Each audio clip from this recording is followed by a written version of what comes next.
Who knew I would make it this far? They hated, they never believed me. Yeah, I would never drop the ball. I know I make it look easy. Yeah, Mayweather with the defense. I don't care what a critic gotta say. I got 'em picking up the pieces. That to me, you really playing with your life. I'm about to come and run it all back. I'm the new era, about to snap back. You ain't fitted for it, cause you all cap like. Hold up, I shoot my shot, wait, hold up. I'm really about to run this go up. You know it's all net when it go up.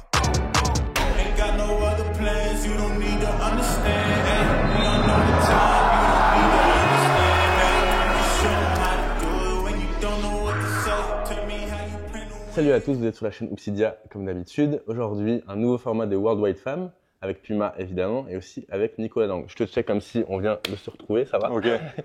On est chez toi aujourd'hui. C'est la première fois, je crois, que je vais chez un joueur pour faire l'interview.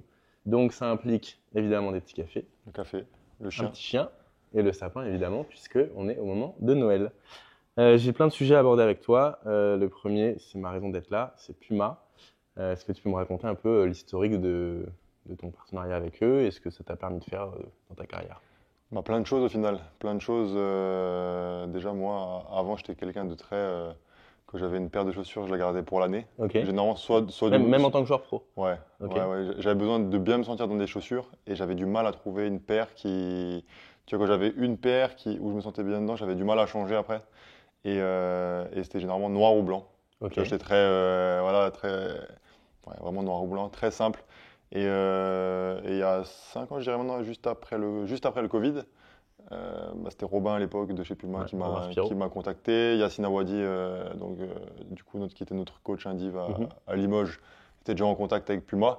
Et c'est vrai, j'avais un peu peur au début par rapport à comment j'allais me sentir dans la paire. J'avais envie, vraiment, j'étais vraiment super excité par le projet. Mais tu as toujours cette petite appréhension en te disant, bon, si maintenant la paire elle te fait vraiment mal aux pieds ou tu te sens mal.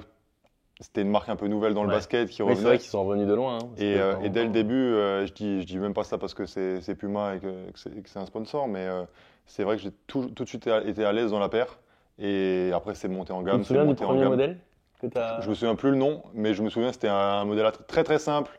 C'était pas forcément comme maintenant, comme les Lamello ou les Nitro. C'était super simple, mais je me suis tout de suite très bien senti dans la paire. Et là, moi, ça me permet d'avoir, au niveau du confort, pour moi, c'est bien mieux que tout ce que j'ai acheté avant. Donc, et en bonus, des coloris différents. Et mes enfants sont fans. Ouais. Et tu vois, moi, ça me permet de sortir de ma zone de confort. Et c'est vrai que les gens, quand ils me voient mettre des couleurs, ils disent « Attends, mais tu mets toutes ces couleurs ?» J'ai dit « Bah voilà, c'est… » Et puis même, tu vois, là, on a l'exemple, la custom pour ton record, elle est quand même… Elle reste sobre, donc elle te ressemble. Exactement. Mais tu vois, les petits détails, c'est… Ouais, avec les couleurs Limoges, les détails. Et puis c'est une marque où il y a toujours des idées, des petites attentions comme ça. Cool. Que ce soit sur le basket, mais aussi les projets hors basket. C'est vraiment une marque qui te pousse à explorer d'autres horizons. Quand j'ai lancé mon podcast, c'était les premiers à me dire, on va en parler aussi. C'est une superbe idée. Les camps de basket l'été sont toujours là à soutenir, à proposer des choses. Le fait que tu viennes, tu vois, c'est aussi eux qui proposent, alors que… On pourrait s'en tenir strictement au terrain, tu mets ta paire et basta. Mais au final, non, ça te pousse. Moi, c'est ça que j'avais aimé très vite avec Puma. Ça fait longtemps que je bosse avec eux, mais dans leur démarche avec les athlètes, parce qu'on travaille ensemble avant qu'il y ait tout ce programme athlète, c'est qu'ils ont vraiment mis limite le contenu avant l'argent. C'est-à-dire qu'ils ne vont pas forcément s'aligner financièrement sur d'autres sponsors, mais par contre, ils vont envoyer des créateurs de contenu. Moi, on avait une conversation WhatsApp de 2020, je crois, ou 2021. Où j'étais venu faire des contenus sur toi pour un match, etc. Et ça, c'est Puma qui m'avait envoyé, tu vois. Ah, exactement. Et tu vois, ils mettent vraiment l'accent sur l'image et la visibilité des athlètes qui les représentent. Et ça, je trouve ça cool parce que, tu vois, quand t'es joueur, même si t'es bon, si t'es mal filmé, personne, c'est un peu confidentiel, tu vois. À part sur des feuilles de stats, on peut pas le voir. Mais en tout cas, sur l'image de tout ce qu'ils ont pu faire avec les athlètes, c'est quand même balèze. Et ce genre de petite attention, tu vois. Quentin One-Off donc sur les réseaux, qui a donc aussi, parce que ça va te perdre ça, il a créé un truc qui s'appelle Isidore Studio, qui est un peu plutôt une structure de custom. Lui, c'est One-Off, il a créé Isidore Studio, et il est en mesure de personnaliser beaucoup de il m'a déjà fait des paires pour l'All-Star Game à l'époque. Ouais, et rien que ça, tu vois, comme tu dis, c'est des attentions qu'on ne peut pas forcément retrouver chez les gros équipementiers. Non, et puis quand ils me les ont offerts à Strasbourg, il y avait tu vois, c'est pas simplement t'arrives, tu prends ta paire. Il y avait le Big Boss, il y avait quelques personnes, on a pris un café, on a parlé une demi-heure. business, stratégie. Moi, je suis en école de commerce, donc ça m'intéresse aussi. Et non, des gens intelligents, mais qui restent aussi simples. Tu n'as pas besoin d'envoyer 4 mails pour avoir une réponse. Enfin, tout se fait super. J'ai vu qu'il y avait Yacine, il était là au match hier. Ouais, exactement, juste à côté du banc. C'est vraiment quelqu'un que j'aime beaucoup, Yacine, je le trouve brillant à plein d'égards. Est-ce que tu peux me parler un peu de la relation que vous avez, de Epsilon, de tout ce que vous faites ensemble? Moi, je suis super taquin avec lui. Ouais. Mais super taquin et je chante beaucoup, mais je l'aime beaucoup, tu vois. C'est aussi pour ça que je me permets ça. Ouais. Et c'est quelqu'un que j'ai rencontré. C'est quelqu'un, tu vois, quand tu le vois de l'extérieur, qui est toujours sérieux, toujours. Mais au final, quand tu le connais mieux, tu sais aussi que c'est quelqu'un qui a de l'humour. Ouais, et au-delà de son côté pro. Et ben voilà, moi je suis super content qu'il ait pu développer son camp de basket. Déjà, on a eu une super relation sur notre façon de travailler ensemble à Limoges. Toujours essayer d'améliorer sur les routines, le travail individuel. On échangeait beaucoup là-dessus. Ouais, c'était essentiellement sur l'individuel. Exactement. Et après, je lui ai montré au Basket Center à Strasbourg où je faisais le camp pour les gamins avec les Westerman. Et il a trouvé le lieu sympa. Il voulait faire son camp pour les pros. Donc on a réussi. Même si on va peut-être pas le faire éternellement ensemble, on va dire, le camp. Enfin, c'est pas forcément ensemble, mais c'est la même semaine. Mais voilà, il a pris un terrain. Moi, j'en avais 2 pour les gamins. Tu participes au match de gala. Ouais, c'était vraiment cool. Et après, lui, je pense qu'on va vouloir développer son. On aime bien aussi ce côté entrepreneurial tous les deux, en plus du basket. Donc, c'est vrai qu'on a des discussions toujours assez intéressantes. On a un truc en commun, toi et moi, c'est qu'on a tous les deux des camps.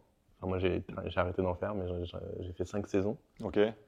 Je sais très bien ce que ça représente et c'est beaucoup d'énergie. Et pourquoi t'as arrêté du coup? Parce que c'est beaucoup d'énergie. Ok. En fait, j'étais associé avec Sébastien Monnier qui est devenu GM des filles de Mondeville. D'accord. Et depuis qu'il a pris ce poste-là, il a vraiment plus le temps de. Ouais. En fait, ça paraît anodin de se dire on va réunir 50 gamins, mais il y a tous les certificats médicaux, ce qu'on appelle le trousseau, donc X paires de chaussettes, les caleçons, il faut tout leur dire, les hébergements, en plus. Tu vois, on a survécu au Covid, on a quand même fait une édition l'année Covid, on a donc toutes les mesures de sécurité, rentré les protocoles et tout. Ça fallait oser, moi j'ai annulé là. Il y en a beaucoup qui ont annulé et nous on s'est dit, si on est le seul qui annule pas, au moins on nous verra, tu vois. Et en fait, on se rend compte que il n'y a pas tant d'offres que ça en camp en France. Tu vois, avant, il y avait Tony Parker qui faisait ça à Fécamp, je crois. Ouais. Je crois que ça n'existe plus. Il n'y a pas tant d'offres que ça, tu vois. Fred Fautou dans le sud-ouest, il y a un gros camp. Ouais, le FFBC, il me semble. FFBC, ouais. J'en parlais la semaine dernière encore là en Ile-de-France. Mais en fait, il n'y a pas grand chose. Il y a Rudy Gobert qui fait ça. Il a commencé à peu près en même temps que nous. Mais le fait est qu'il n'y a pas tant d'offres que ça et je trouve ça trop cool que des joueurs pros se lancent un peu dans l'aventure parce que ça reste une aventure. Tu partages des trucs avec les jeunes. En plus, le fait qu'il y ait Léo et toi, c'est cool et tout. Toi, tu fais tout le camp avec eux? Moi, je fais tout le camp, mais je fais aussi toute la partie administrative. Oui. Donc, tout ce que tu parles de certificat, le certificat médical, la fiche sanitaire, tout ça. Alors voilà, je fais tout le camp avec eux quand je peux. Pour l'instant, il n'y a jamais eu de soucis. Si maintenant je suis amené, j'aimerais bien quand même essayer de le développer, si on fait à Limoges, à Mulhouse, je pourrais pas être partout. Ouais, mais de toute façon, j'ai envie de te dire, une fois que j'arrêterai le basket, c'est plus aussi, tu vois, j'aimerais quand même garder le lien avec les gamins. Et de toute façon, ils ont mon Instagram, ils ont mon numéro. On échange tout au long de l'année et je propose aussi un coaching individuel sur des gamins durant l'année pour garder vraiment le lien. Mais oui, ça nécessite également beaucoup d'énergie. Mais moi, ça me permet vraiment, plus je fais de choses, j'ai l'impression que meilleur je suis sur le terrain, tu vois. Parce que typiquement, hier, tu finis ton match contre La Rochelle. J'étais déjà en train de commander le textile pour les coachs pour cet été. J'étais déjà en train de préparer tout mon process pour les inscriptions qui vont commencer mi-décembre. Toujours essayer d'améliorer le truc pour que ce soit le plus fluide possible.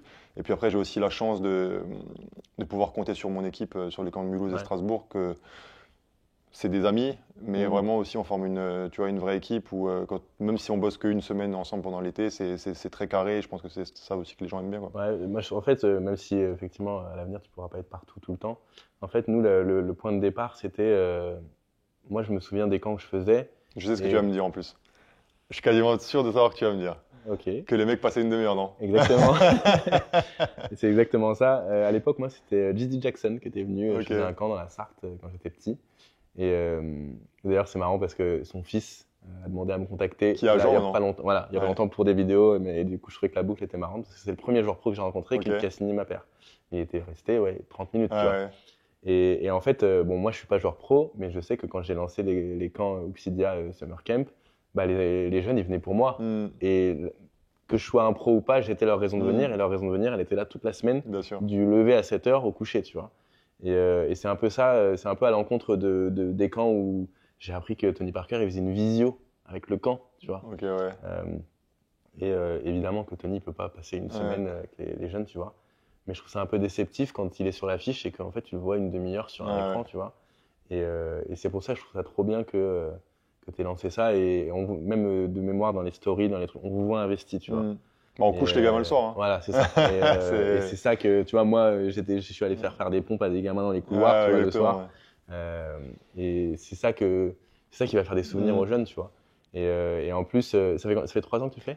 Même plus. Enfin, on a commencé, la première année, c'était 2019, tu vois. Okay, mais la communication, elle est vraiment... Ouais, ça grandit de plus en plus. Ouais. Après, tu sais, c'est pareil, c'est un peu moi on essaie de se développer au fur et à mesure. Au début, tu tâtonnes un peu, tu fais ce que tu peux toi-même sur les réseaux, c'est pas non plus mon métier, donc tu essaies un peu plus. Après, tu prends quelqu'un à droite à gauche pour, pareil, sur le contenu vidéo, j'aimerais passer un cap, etc. Tu vois, donc c'est vraiment aussi, tu as toujours cette démarche de progresser d'année en année, prendre le temps, essayer plutôt de durer. Mais... Tu vois, là, moi, je commence à avoir le bonheur de voir des jeunes qui ont été MVP de mon camp, qui rentrent dans des équipes pro, tu vois. Moi aussi, ça, c'est vraiment sympa. Il y a Matteo Coët qui est en 3-3 France. Il y a Emrys Dadeke qui est en espoir à Dijon. Il y a vraiment des profils où je me dis, bah tiens, et d'ailleurs, un mec, la première année, je voulais qu'il soit MVP. Il l'a pas été, il est en face de Matteo. Il y avait mon choix du cœur, mais moi, j'ai pas d'analyse basket. Ouais. Et il y avait le choix des coachs, qui était pas le. Et cette année-là, j'ai dit, bon, bah, je vous fais confiance, prenez Matteo. En plus, c'est la seule année où on a pris les 2 MVP. On est parti aux États-Unis voir des matchs NBA. Okay. Après, on a fait des rewards différents, mais le mec en question, du coup, je m'étais dit, putain, mais Matteo, c'est sûr, il va être pro, il aura la chance d'aller aux États-Unis. Moi, je veux l'autre, qui aura peut-être moins d'occasion d'y aller, tu vois. Et aujourd'hui, il est devenu vidéaste. Il bosse pour la NBA, entre autres. Donc, il a eu l'occasion. Donc, il a eu l'occasion d'y retourner. Et hier, pendant qu'on filmait ton match, j'ai pu le faire bosser pour ma boîte de prod, pour le top 14. Okay. Et du coup, j'étais trop content. L'histoire, elle se boucle bien. En plus, il m'a dit, filmer du rugby, je réalisais le rêve de mon grand-père. Enfin, tu vois, c'est ça aussi, je trouve qu'il est beau sur les camps, c'est faire montrer aux gamins que voilà, il y a le basketteur pro, c'est une chose, mais tu peux vivre. Tu vois, quand je fais le podcast avec Rémi Reverchon et des choses comme ça me frappe parce que voilà, tout le monde veut être basketteur pro, tout le monde veut aller en NBA, mais au final, Rémi, il fait des finales NBA.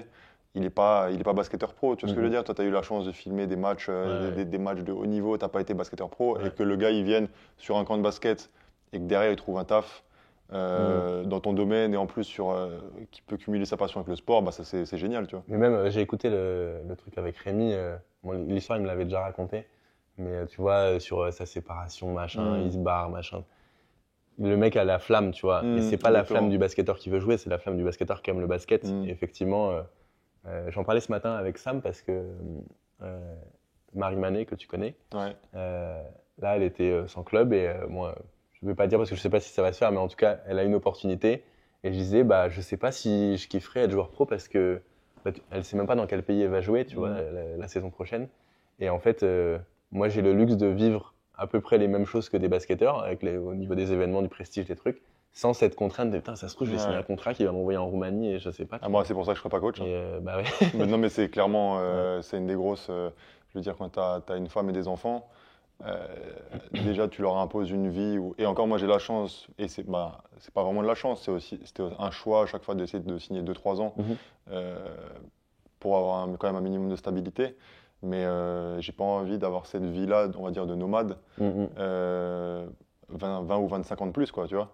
Même si coach, bah, pourquoi pas, ça pourrait peut-être m'intéresser, mais hors de question, et ça n'a rien à voir avec le niveau, hein, tu vois, tu me dirais, un an tu es à Istanbul, l'année d'après tu es à Moscou, et après tu vas à Memphis, et après Atlanta, je serais pas heureux, en fait, tu vois, je préfère rester tranquillement à Mulhouse ou à Limoges, et avoir une vie de famille, c'est aussi important, tu vois. Après, ça dépend des gens, hein, tu vois, il n'y a pas de bon mais choix. Tu vois, là, tu as ta maison, tu as tes trucs, tes repères, même pour les petits et tout. Non, c'est important. C'est quand même assez contraignant.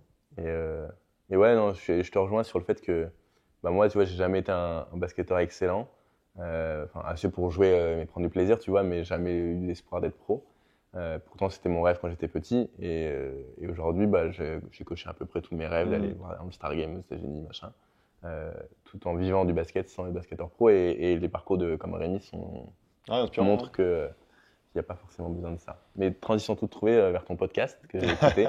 Et je trouve ça trop cool parce que, tu vois, quand je suis allé voir Andrew, je lui ai dit, parce qu'il commençait à me dire, peut-être un podcast et tout. Et je lui ai dit, bah écoute, tu fais partie des gens qui seraient légitimes d'en faire un parce que ça fait longtemps que tu es dans le game et que tu connais plein de gens et qu'il y a des histoires marrantes à raconter. Alors, il n'aurait pas forcément, je pense, le même axe que toi parce que lui, je pense que les anecdotes qu'il a racontées, elles sont marrantes. Après, tu peux pas tout raconter non plus. Hein. Voilà, tu peux pas tout raconter non plus, on est bien d'accord. Et juste après, tu as lancé le tien. Et parce que je disais, en gros, c'est dommage, il n'y a pas assez de mecs qui racontent un peu tout ça. Et tu as lancé le tien, et bon, déjà le nom, très marrant. et ouais, pour avoir écouté, c'est cool parce que on sent que tu es documenté sur les gens que tu invites. Alors évidemment, quand c'est des potes, tu connais un peu plus leur parcours, mais tu vois, même avec Léo, tu connaissais toutes les dates, tous les trucs. Est-ce que tu révises avant? Ah ouais, clairement, tu es obligé. Enfin, pour moi, c'est vrai que l'année dernière, j'avais fait quelques essais avec même un ami, etc. Et au final, tu penses que tu écoutes des podcasts et que le gars, il arrive et tu vois, là, c'est marrant, toi, tu n'as pas de questions. Et le premier truc, enfin, tu n'as pas de papier, tu n'as pas d'ordi, tu vois ce que je veux dire? Et c'est le premier truc que j'ai remarqué en me disant, mais attends, mais il a tout dans le cerveau, tu vois. Et moi, l'année dernière, je n'avais pas préparé mes trucs et c'était juste des tests. Et je me suis dit, waouh, en fait, il faut quand même, facile, tu vois, faut quand même préparer. Et même si tu connais la personne, tu peux pas. Et au final, même les gens que tu connais, c'est pire même. Voilà, tu es obligé. Parce que tu sais déjà, donc tu prends des trucs pour acquis. T'es obligé de te préparer et t'apprends même des choses, même sur Léo Westerman, qui est un très bon ami à moi. Il y a plein de choses que j'ai appris dans le podcast où en soi, tu te dis, en préparant les questions, tu vas poser des questions qu'au final, tu n'as jamais posées, tu vois, et qui t'intéressent. Et on va dire, moi, les podcasts que je préfère, j'en écoute énormément. Il y a un podcast qui s'appelle Génération Do It Yourself, tu dois connaître. Stéphanie. Moi, ce que j'adore, alors il y en a qui n'aiment pas, mais c'est qu'ils posent des questions, en fait, des fois stupides, tu vois le truc. Et ils ne se donnent pas un genre, je comprends tout ce que le gars dit. Des fois, et typiquement, quand il pose la question, tu dis, c'est exactement la question que je me serais posée parce que je suis grave d'accord. Je suis pas assez intelligent pour. Tu vois, il y en a d'autres qui laissent parler en disant, j'ai pas envie d'avoir l'air stupide, donc je vais pas la poser. Mais même surtout sur tu vois, les questions d'argent ou la question stéréotypée par rapport au sujet qu'en face, je trouve qu'il est bon là-dedans. Mais c'est marrant parce que quand tu écoutes, c'est souvent qu'il se plaint de ce qu'on lui reproche, mais moi j'ai jamais ressenti, tu vois. Ou alors ils vont dire il parle que de lui ou machin, parce que des fois il ramène une anecdote. Moi j'ai déjà ressenti parce que quand je viens de parler avec des potes, il y en a qui me disaient mais attends, je déteste ce gars. C'est fou parce que tu vois, mais c'est marrant, tu peux pas plaire à tout le monde. Hein, mais ma petite frustration en t'écoutant, c'est que limite tu parles pas assez. En gros les autres parlent beaucoup. Et tu poses des questions, mais on a envie d'en savoir. On a envie que ce soit aussi la porte à ce que toi tu racontes des choses. Mais c'est marrant parce qu'il y a vraiment de tout. Enfin, tu vois, après chaque épisode, t'as des gens qui me disent là t'as pas fait ci. Et après je vais avoir un message d'un autre gars qui me dit là t'as trop fait ci. Alors que je dis attends mais en fait. Après faut vois, faut que tu te blindes aussi de ça. Bon t'as l'habitude avec le basket des critiques mais. Non mais tu vois il y a un pote qui m'avait dit tu vois t'as trop parlé. Tu vois, pose la question et laisse le gars répondre. Après, tu me dis un peu l'inverse. Donc, tu vois, c'est marrant. C'est la perception des gens sur ces sujets-là, c'est super marrant. C'est toi qui as trouvé le nom? Maintenant, je sais même plus. Il y a ma femme qui devait être dans le coup. On avait demandé un peu à des potes. Tu vois, Mathieu Wojciechowski qui a toujours aussi un peu un humour. Je sais plus si lui, il avait dit ça. Il y avait aussi 100 langues de bois. En fait, c'était un peu 100 langues de bois ou mauvaise langue. Et puis après, t'as les gens qui me disent mais pourquoi mauvaise langue? C'est un peu. C'est péjoratif, négatif. Et j'ai dit, les gars, franchement, vous me connaissez pas, parce que moi, je suis quand même bien mauvaise langue, en fait. Tu vois, Parfait, tu m'offres des transitions incroyables. C'est ça qu'on va faire. Bon, tu le sais que je suis pas journaliste. Ouais. Je sais que tu es un peu branché, tu vois, je sais pas, tout à l'heure, tu me parlais de Bitcoin et tout, les nouveaux trucs. On va aller sur ChatGPT. Donc, je vais lui dire, je fais une interview avec Nicolas Lang. Mais il me connaît ou pas? Oui, j'ai vérifié. Ok. Interview avec Nicolas Lang, est-ce que t'as des questions? Tu peux me donner 10 questions à ne pas lui poser? Oula. Parfait, allez, je l'ai fait. Oh là, j'ai peur. Le parfait m'a fait peur. Alors, question à éviter avec Nicolas Lang. Pourquoi t'as pas réussi à jouer en NBA? Parce que j'arrive pas à dunker. Et que j'ai une envergure de... Je crois que je mesure 1m98. D'ailleurs, la taille, un jour, va falloir qu'on la mette à plat. Parce que je fais souvent 1m96 alors que je fais 1m98 pieds nus. Ok. Donc à peu près 2 mètres, 2 mètres 1 avec les chaussures. Ouais. Et chaque année, je vois des Américains arriver qui font à peu près 1m95 avec des chaussures et qui sont annoncés à 2 mètres, tu vois. D'accord. Donc ça, au bout d'un moment, c'est quand même un gros problème en France. Ok. Mais sauf qu'eux, ils dunkent. Ils dunkent. Et surtout, moi, je fais 1m98 et j'ai 1m92 d'envergure. Ah, c'est Donc pas tu vois, souvent que t'as moins j'ai que- un truc négatif quand Ouais. même. Donc c'est assez ridicule. Je dois Ok. avoir 25 cm des tonnes sèches. C'est quoi ton pire match où t'as eu honte de toi-même? Allez, peut-être un des plus récents, je te dirais, l'année dernière au Portel. J'ai mis 0 points. Bon, Ok. j'étais malade, je me suis pas entraîné, j'avais 42 Ok. fièvre. Mais quand tu T'as mets. espéré le flu game? Ouais, et mais après- l'année d'avant, j'avais fait pareil, j'avais mis 25 points contre Gravelines et je me suis dit, Ok. bon, c'est bon, ça me connaît, les Ouais. matchs malades et tout. Bah là, enfin, franchement, Ouais, tu fais à côté, c'était quoi. horrible. Tu sais, Ok. n'importe quel shoot, à peine elle part, t'espères même pas, Ouais. tu sais que c'est pas dedans. Mais malgré que t'es malade, enfin, tu sais, tu Tu le sors prends pas pour pas que ton coach il te dise fallait le prendre celui-là, mais en vrai Ouais. tu savais que. Tu sors pas du match en te disant, bon, moi j'ai été malade, c'est pas grave, tu vois. Mm. T'es juste dégoûté tu vois, tu perds au Portel, tu mets 0 points, c'est En plus, catastrophique. de Limoges pour aller au Portel, t'as fait du chemin. Tu Ah, mais veux en pas plus, rentrer à avec zéro. 42 fièvres, 7 ou 8 Ouais. heures de bus, Oh là c'était là. l'enfer, quoi. Ouais, celle-là, elle est dure. Tu vois, j'ai pas encore lu, j'ai vu que la première. Qui est le joueur le plus nul avec qui tu as joué? Allez, mauvaise langue, c'est le moment. Il y en a un qui me vient à l'esprit, mais c'est pas un français. Donc. Ok. Bon. Dis un nom et je le bip. Et ceux qui savent lire sur les lèvres, ils se débrouilleront. C'était on va dire un meneur. Ok. Bon, bah, partez en enquête. Ah, celle-là. Bon, il y aura peut-être des bips. Combien tu gagnes exactement? Bah, c'est dans chaque année sur Basket Europe, t'as Ok. les salaires, hein. Donc là, je suis redescendu 160. Je suis désolé de te poser ces questions-là. Tu regrettes pas de pas avoir une meilleure carrière? Non, honnêtement, non. Ok. Non, mais C'est ah, mais pour non, mais moi. c'est honnêtement, je veux dire, mais à partir du moment où tu penses comme ça, alors bien sûr, je veux dire maintenant, tu me demandes est-ce que tu aurais voulu jouer en NBA, est-ce que tu aurais voulu faire 15 ans au Barça ou au Real, bah, Ouais, mais d'accord, mais- tu vas dire oui, tu peux toujours faire mieux. Oui, mais en même temps, une femme, deux enfants, quand t'as un billet, Exactement. c'est pas marrant. Tu Non, vois. non, mais après c'est juste à l'instant T, est-ce que tu es heureux? Moi, je pense être heureux, tu vois ce que je veux dire? J'ai des projets à côté qui font Mhm. qui m'intéressent tout autant que le basket et que en fait cette vie-là me permet de les faire aussi. Est-ce que maintenant, si j'avais, je sais pas, 20 millions de plus, je pense que je serais plus heureux. Je sais pas, enfin, mais tu sais jamais au final. Bah non, tu vois, tu sais donc, pas, parce que t'aurais peut-être une femme et des enfants après, aussi. ma mentalité, le vrai moi veut toujours plus, tu vois ce que je veux Mm. dire. Oui, mais je ça, veux- c'est le je veux mental toujours du plus, je veux sportif. tout, voilà, exactement. Mais si je prends 2 minutes pour réfléchir, je me dis, bon, Mm. est-ce que tu es heureux? Oui, basta, quoi. Ok. Pourquoi tu fais pas plus parler de toi dans les médias?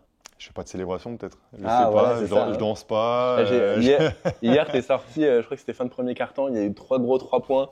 Trop Les gars, ils sont célébration. là, Ouais, machin et non, tout. c'est pas Et ma je me niche, suis on va demandé, dire. je me suis dit si j'avais été, parce qu'en fait, du coup, je filmais que toi, et je m'étais dit, bah là, si j'avais eu ma caméra et que c'était Nico, qu'est-ce qu'il aurait fait? Et Rien, effectivement- totalement rien. Ouais. À part si c'est un shoot vraiment important. Ouais. Ou, Si voilà, t'as, mais c'est- sur le 3+1, t'as levé le bras? Ouais, Voilà, ouais. mais- C'est vrai.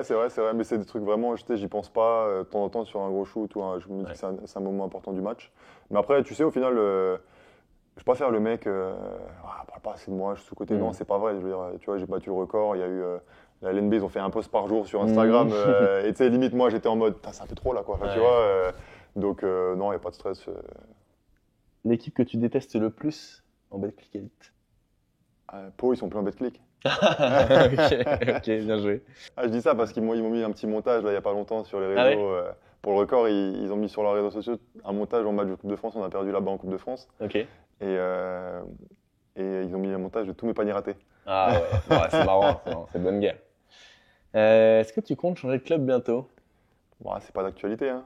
Tu vois, j'aurais pu partir au début de saison. Comme dit, on est bien là, on n'a pas réfléchi. Quoi, tu Ok. vois. Et la pire chose qu'un fan t'ait dite? À part les parieurs sur Instagram Ouais, ça- qui veulent tuer toute ta famille, Ouais. tu vois ce que je veux dire, mais bon, ça c'est. Ok. Et bah, ça va. Franchement, l'exercice était dur. Pour moi comme pour toi, parce que là, du coup, évidemment, il y aura un reel où on va me voir te poser toutes les questions gênantes. À la Et, suite. voilà, il faudra bien que j'explique que c'est pas moi qui les ai écrites. Non, bah merci. En vrai, de toute Bah, avec façon, plaisir. il n'y a qu'avec toi que je pouvais faire ça. Parce que je savais que tu allais répondre franc. Ah, j'ai juste pas pu te donner le nom de. Non, mais t'inquiète. L'équipe de France, je vais être honnête, j'ai pas vu les matchs de prépa là. T'as Allez, pas loupé grand-chose. Voilà. Mais je suis un peu fier que tu sois dedans. Ah, Je sais c'est pas gentil. pourquoi. Tu vois, bon, ça fait longtemps qu'on se croise et qu'on Ouais. se connaît, tu vois. Mais bon, c'est cool de voir les joueurs NBA français qui sont dedans et tout. Mais je trouve que le fait d'y arriver pas en fin de carrière, mais après beaucoup d'années de carrière. Je crois que c'était 2022, ta première. 2000, je dirais 2000, ça devait être juste après novembre 2020 peut-être. Ok. Tu vois, j'avais 30 ans. Parce que Première. ChatGPT, il a mis ça 2022. tout à l'heure. J'ai vu passer ça comme info, mais en Regarde, tout cas, regarde Perplexity plutôt.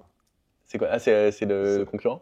Non, c'est un mix Google, ChatGPT, tu vois. Ok. Et c'est vraiment top. Mais non, ça me fait plaisir parce que, voilà, je te dis, moi, je suis pas le basket comme un fan de basket qui suit les équipes, etc. Mais quand il y a des profils que j'aime bien, et c'est pour ça que je savais que les questions gênantes, il Il n'y avait pas de souci.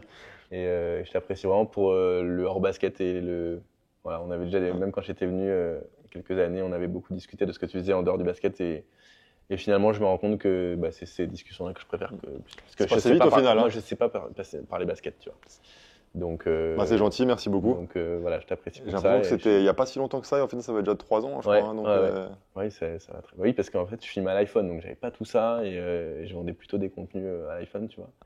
Et puis, je sais même pas. Si tu venais de commencer avec Puma, je pense, parce que. Ouais, c'était il n'y a pas si longtemps. Ouais. C'est quand ils ont commencé à m'envoyer un petit peu. Merci, merci Puma, à toi pour cette rencontre. Puma. Et félicitations pour ton record, parce que j'ai l'impression faire un peu partie vu le temps que j'ai passé à la vidéo. Donc bravo pour ça. Et puis, manger une bonne raclette, puisqu'on est à domicile. Ouais, c'est vrai, c'est vrai. Et on n'a pas parlé de nutrition, donc on peut dire on va manger. Non, on parle pas de nutrition. Merci à toi. Merci Puma, merci Nico, et à bientôt. À bientôt.